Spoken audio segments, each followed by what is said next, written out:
તો આજે આપણે બનાવવાનું છે ઇન્ડેક્સ. ઓકે, ઇન્ડેક્સ ઓલવેઝ કયા પેજ પર હોય? ફર્સ્ટ પેજ પર. એટલે ફર્સ્ટ પેજ તમારે બ્લેન્ક છોડી દેવાનું અને એક્સ્ટ્રા કોઈ પેજ પણ એડ થયેલો હોવો જોઈએ નહીં. અને અહીંયા નીચે જોતા રહેવાનું સ્લાઇડ બારમાં કે ત્યાં પેજ 1 of 1 દેખાવું જોઈએ, એટલે કે હાલમાં ખાલી એક જ પેજ છે. હવે આપણે શું કરવાનું છે કે ઇન્સર્ટમાં જાઓ અને બ્લેન્ક પેજ પર ક્લિક કરો એક જ વાર. જો બે પેજ આવી ગયા તો તમે પેજ ડિલીટ નહીં કરી શકો, એટલે વસ્તુનું ધ્યાન રાખજો કે એક જ પેજ એડ થાય.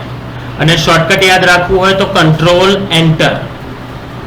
જો કંટ્રોલ એન્ટર દબાવીશ તો પણ નવું પેજ આવી જશે.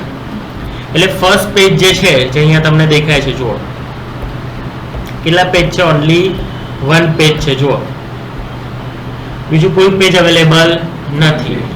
તો ઇન્સર્ટમાં હું લઉં છું બ્લેન્ક પેજ, એટલે જો આ બીજું પેજ આવી ગયું. ઓકે, હવે ફર્સ્ટ પેજ પર આપણે કશું જ લખવાનું નથી. પહેલા ઝૂમ કરી લઉં છું. તમારે ઝૂમ કરવાની જરૂર નથી, તમને આઈડિયા હશે કે સેકન્ડ પેજ આવી ગયો. તો ફર્સ્ટ પેજ આપણે બ્લેન્ક છોડી દેવાનું. ત્યાં જો ટાઈપ કરેલું હશે તો ઇન્ડેક્સ નહીં બને. એટલે ફર્સ્ટ પેજ બ્લેન્ક, આપણે જવાનું સેકન્ડ પેજ પર. હવે અહીંયાથી આપણે ટાઈપ કરવાનું સ્ટાર્ટ કરવાનું છે, એટલે જે પણ તમે ચેપ્ટર લખતા હોય. બટ આપણે અહીંયા ટાઈપ નહીં કરીએ, એટલે આપણે એક પેરેગ્રાફ લઈએ છીએ. Is equal to RAND random બ્રેકેટમાં લખીશું 10, 10. એટલે નીચે 2-3 પેજીસ આવી જશે. Okay, done. હવે આપણે શું કરવાનું છે કે ફર્સ્ટ ઉપર જતા રહો સેકન્ડ પેજમાં અને ઉપર કન્ફર્મ કરી લેવાનું કે ફર્સ્ટ પેજ બ્લેન્ક છૂટ્યું હોય. સેકન્ડ પેજ પર પહોંચી જઈએ પહેલા ડિસાઈડ કરો કે અહીંયા શું હોઈ શકે. તો પહેલા બુક તમે જુઓ તો ચેપ્ટરનું ટાઇટલ હોય, પછી નીચેથી પેરેગ્રાફ સ્ટાર્ટ થાય. તો સમજો કે આ ચેપ્ટરનું ટાઇટલ છે એવું ડિસાઈડ કરી લેવાની એક નાની લાઈન. પછી અહીંયાથી હું એન્ટર આપું છું એટલે પેરેગ્રાફ નીચે ગયો. ફરી આગળ વધું છું તો આ થઈ ગયું મારું ચેપ્ટર 1. પછી અહીંયાથી મારે નીચે લઈ જવું છે આ પેરેગ્રાફને. એવી મારી ઈચ્છા છે કે અહીંયાથી આજે પેરેગ્રાફ છે આખો, અહીંયાથી આ વાળો પેરેગ્રાફ એ આપણે નીચે લઈ જઈએ. તો બહુ વાર એન્ટર નહીં આપવાનું, ખાલી કંટ્રોલ એન્ટર દબાઈ દેવાનું અથવા પેજ બ્રેક. પેજ બ્રેકનો મિનિંગ તમને લોકોને ખબર છે કે જ્યાં ક્લિક કર્યું હશે ત્યાંથી પેજ બ્રેક થઈ જશે, એટલે કે બીજા પેજ પર ટ્રાન્સફર કરી દેશે કર્સર પછીના ટેક્સ્ટને. એટલે અહીંયા મેં કર્સર મૂક્યું 2 ની આગળ, અને જો પેજ બ્રેક દબાવું તો જો 2 ક્યાં જતું રહેશે? નેક્સ્ટ પેજ પર. ઓકે, હવે અહીંયાથી હું આટલું લઈ લઉં છું ચેપ્ટરનું ટાઇટલ.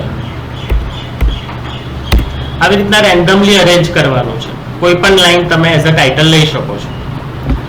નીચે જઈએ છે, ફરી સેમ આ પેરેગ્રાફ મારે સેકન્ડ પેજ પર લઈ જવું છે, એટલે પેજ બ્રેક. આવી ગયા નેક્સ્ટ પેજ પર. અગેન અહીંયા ચેપ્ટરનું ટાઇટલ, એન્ટર. તો આવી રીતના કેટલા પેજ યુઝ કર્યા મેં? 1, આ 2 અને આ 3. આટલું ખબર પડી ગઈ? ક્લિયર છે? ડન. હવે જે જે ટાઇટલ છે, મીન્સ કે પેજના ટાઇટલ્સ છે, એને તમારે લેવલ આપવાના છે. ઓકે, તો જુઓ અહીંયા સિલેક્ટ કરો આને, જે ટાઇટલ છે એને સિલેક્ટ કર્યું. અહીંયા એક ઓપ્શન છે આપણી પાસે, જુઓ રેફરન્સ.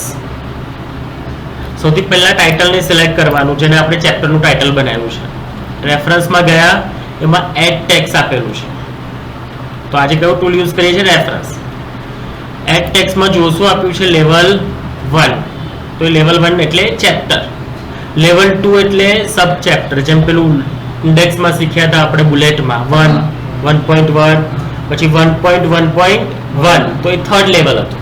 તો ચેપ્ટર 1 શું કહેવાય? લેવલ 1. ચેપ્ટર 1 નું કોઈ બીજું પોઈન્ટ આપવું હોય તો લેવલ 2, એ આપણે પછી જોઈશું. પહેલા આપણે લેવલ 1 ક્લિયર કરી લઈએ. તો આ ચેપ્ટર સિલેક્ટ કર્યું, એમાં આપ્યું મેં લેવલ 1. નેક્સ્ટ સિલેક્ટ કર્યું, એમાં પણ આપ્યું લેવલ 1. અત્યારે ખાલી લેવલ 1 જ સિલેક્ટ કરવાનું છે.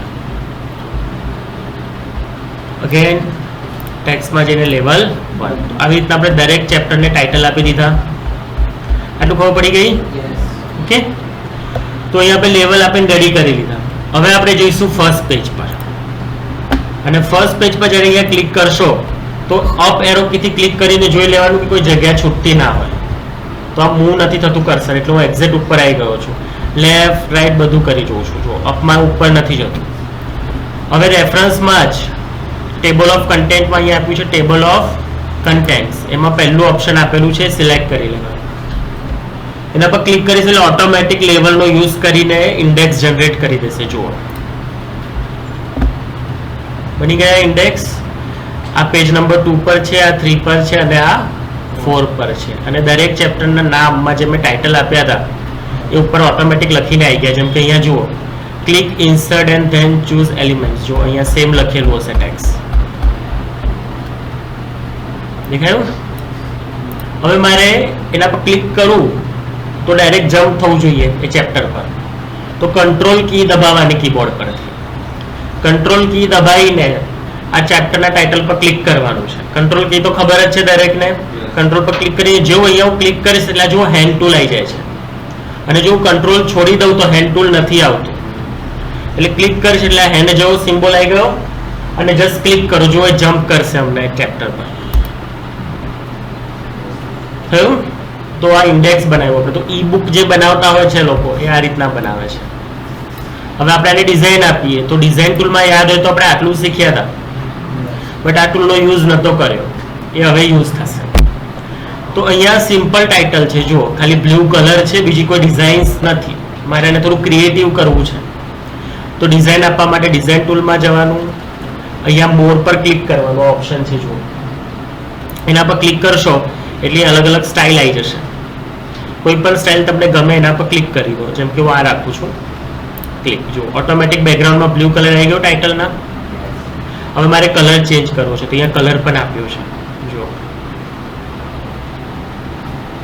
તો આ રીતના કલર આપી શકો. ફોન્ટની સ્ટાઇલ બદલવી છે બધાની તો એક સાથે બધા ફોન્ટની સ્ટાઇલ બદલશે. આમાં કશું સિલેક્ટ કરવાની પણ જરૂર નથી ટેક્સ્ટ. જો ઓટોમેટિક સ્ટાઇલ ચેન્જ થાય છે. અહીંયા પેરેગ્રાફ ઇફેક્ટ છે એટલે પેરેગ્રાફની વચ્ચે જો ગેપ વધારે ઓછી થશે. જો તો આપણે આ રાખીએ એટલે બુક જેવું દેખાશે સેમ. જો